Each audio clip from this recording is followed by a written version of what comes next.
Hey guys, welcome back to my channel, and today we're doing my favorite full skincare routine, also known as the facial at home that you can do. So I do this maybe once a week only because my pores, especially here and here, are super huge and they get clogged up super fast. So usually some people do this once a month. I have to do it once a week, or maybe every 2 weeks. It just really depends. So you need to first understand that your skin cell turns over every 28 days.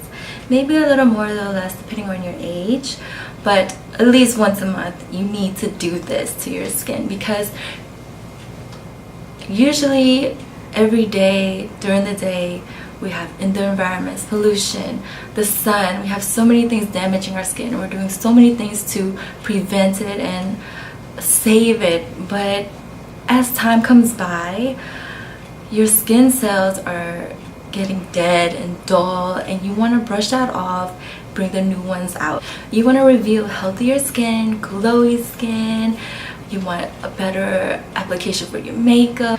So understand there are 6 steps to this. You got your double cleanse, so that's like 2 in 1. So your double cleanse, exfoliate, toner, mask, and if you're not sleeping your mask, then you got your moisturizer, you got your sunscreen. So enough talking about it, let's get straight into it, show you guys how to do my full skincare routine. Okay, so cleanser time.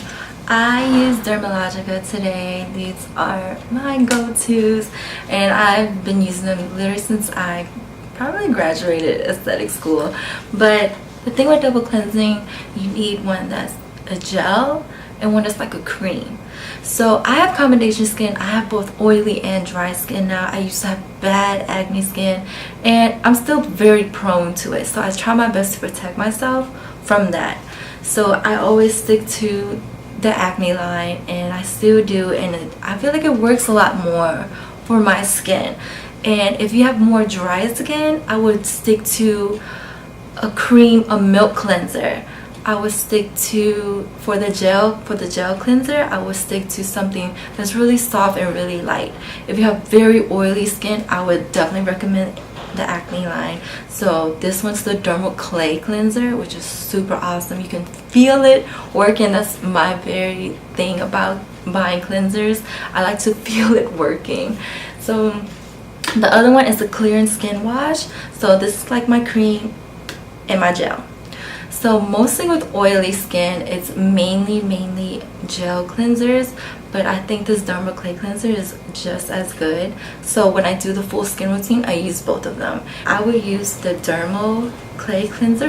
This is why I recommend using the cream cleansers first, especially if you have makeup or anything like that on. Use that first. It helps get it out a lot quicker. The thing with the second cleanser is that I use the Clarisonic with my second cleanser, and then I use the gel for a much deeper cleaning with the Clarisonic. Now, when I use the Clarisonic, it beeps for you forehead first, down your T-zone to your nose, lip, and your chin. It beeps again. Choose a cheek. Your right cheek beeps again, and then your left cheek, and then you are absolutely done. It's literally like 30 seconds. So after I cleansed, did all that fluffy stuff, I like to use warm towels. Now again, this is not necessary. This is just that fluffy, puffy stuff you do at spas, and at the same time, I actually love the feel of warm towels. This time I will turn on the steamer and get it ready. Of course, you gotta exfoliate under that steam. The steam is not needed. You do not need to go out there and buy a steamer. I'm not telling you. I'm trying to make this really affordable. You can do this after you get out the shower or while you're in the shower. It's totally up to you. But my only thing is, if you do wash your face in the shower, exfoliate in the shower, do not shower with boiling hot water. You're gonna strip away all the oils from your skin, make it extremely dry, and exfoliation is already trying to get rid of all of that off, and just both of them together is a complete no-no. So if you do cleanse and exfoliate in the shower. Just warm water, doesn't even have to be freezing cold, but just warm water, and that'd be better. So after I'm done exfoliating under the steamer, I like to just stay in the steamer for a couple more minutes and let that just really sink in, breathing in through my nose, out with my mouth, clearing up my sinuses. So now we're getting ready to extract. This is my favorite part, every esthetician's favorite part, but extractions is super important. And reminding you guys again, if you honestly have no idea what you're doing, just leave it to the professionals. But I'm going to try my best to show you that you can kind of do it at home, because honestly, what I know from doing so many clients, it's just the nose and the chin that's like really the worst, unless you have really bad cystic acne. But the nose and the chin, I will definitely show you how I do it. First things first, you're gonna take cotton rounds, tissues I usually have problems with because of the type of, I don't know, paper it is. It just gets everywhere.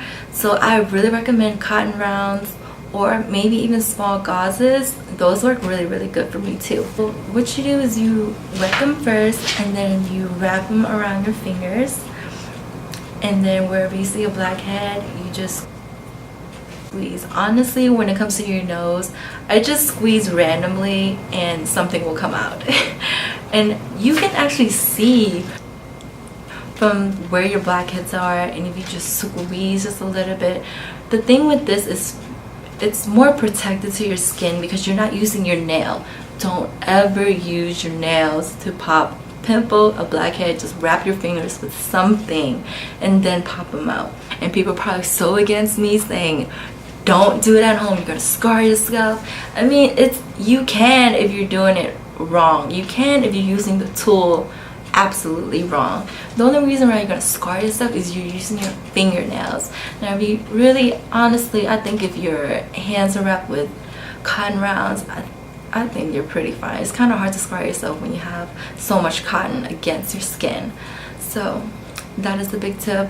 Try it, and don't even go all the way. If it's your first time, don't even go all the way and just try it. Just do a little bit of pressure at a time. And as you're learning and as you're doing this, and as you can see all the gunk is coming out, you're gonna be a pro in no time. Trust me. Okay, so you're done having fun extracting your nose and your chin or wherever it is. And after that's done, throw that away. And what's so important, I think, is to tone right after that. And as you're toning your face, you tone all over, but you focus on the areas where you extracted, and you want to make sure you get those areas really good, because all that dirt and oil that you just got rid of is spread everywhere. So that toner will clean it up, it will balance out your pH again. So this is where the most important part is the mask. You have to choose the right mask, but you can have so much fun with this. You just choose the mask that you think that you need the most, whether your skin is so dry, whether you're recovering from the extractions and acne, whether your skin is super red all the time. This is the perfect time for your recovery stage. When you're sleeping, the mask has the most potent ingredients because they're targeting actual issues with your skin. This part, I would have to say that if you did do extractions, your go-to mask would be a more healing mask. So the one I used was the Eminence Bright Skin Mask. Now this mask is literally my all-time favorite mask. This mask heals, hydrates, and brightens your skin. Any scarring I used to have, this mask helped me through it. It's on the higher end side, but it works. And this is one of my favorite masks to sleep in because it's so creamy that it feels like a moisturizer versus the mask. So I love sleeping into this mask. But anyway, the two masks I strongly suggest you do not sleep in are clay masks and detox masks. Those masks are too strong to sleep in. They're supposed to be on there for, I don't know, however desired time, 20 minutes, no longer than that. But those masks are so strong with more exfoliation in there maybe, but those you never sleep in. In contrast, if you don't want to use a mask to sleep in, that's totally fine. Or if you are using a stronger mask to do a deeper exfoliation or detox or things like that, that's totally up to you, whatever you're targeting. So if you're not going to sleep in your mask, once you take the mask off, use the towel or wash it off, take it off however you want, and then that is when you use your serum, your eye cream, and your night cream. Now, in that order, you need to, for every day and for night, the way you set up your moisturizers and serums, you want to put the lightest to the heaviest. So the lightest would be your toner. That's always first. It's like liquid.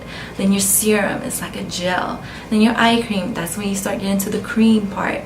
That's how they all sink in deeper. If you put your moisturizer on first and then your toner and then your serum, it's not going to go through. That moisturizer is so thick that serum won't get through because it's so thin. So it's super important that you do it in that order: your toner, your serum, your eye cream, your moisturizer, or your night cream. Okay, I hope you guys enjoyed my full skincare routine facial at home video, and I tried to make it as easy because I mean it really is. You just have to try things out. You don't have to buy super expensive, luxurious skincare. I mean, honestly, some of them like don't even work for me. But you have to understand that everybody's skin is different. What works for me might not work for you, and what works for you might not work for me. So it is a lot of trial and error, but I would definitely recommend to sticking to very, not always organic, and I don't want to say natural either, because sometimes the natural wording when it comes to skincare, a secret known, I'm telling you now, it's not even natural. So understand your ingredients, but always choose a skincare line that's like free of perfumes, parabens, all of those things. If you're just starting, start with something like over the counter. I personally, at this point, of course, I barely use stuff that's over the counter, but that's because, I mean, after 7 years, you're gonna start learning what you like and what you don't like, and you're gonna actually try a lot of different things and what's in trend and things like that. So if you're just starting, start slow.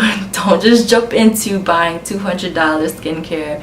I mean, because what if it doesn't work for you? My go-to is Dermalogica. I mean, it's on the affordable end. It's in Ulta. It's easy for me to buy if I run out of something, and I've always worked with it for a very long time as well. So I trust that brand, and I use Eminence, and Eminence is more of a higher end, but I love their stuff. Their stuff is so wonderful, and it smells good, and it's super organic. They literally harvest all the fruits, everything. So, and I've literally worked with this skincare since I was in aesthetic school. So with that, it's just all about what I know and what I've tried. And sometimes I've tried Neutrogena and it just never works for me, and sometimes I use Olay and it doesn't work for me. But some people can use a bar of soap and it works for them, and as much as I hate that, but if it works for you, it works for you. But don't use bar soap, please. Just anything but a bar of soap. That's for your body, not your face. So with that being said, I hope you guys try it out. Let me know any other questions. Ask me. I don't mind answering all questions that you may have. I love skincare and I love fixing people's problems. I want everybody to have the best skin they ever had. So don't forget to like and subscribe my channel, and I hope I see you on next video.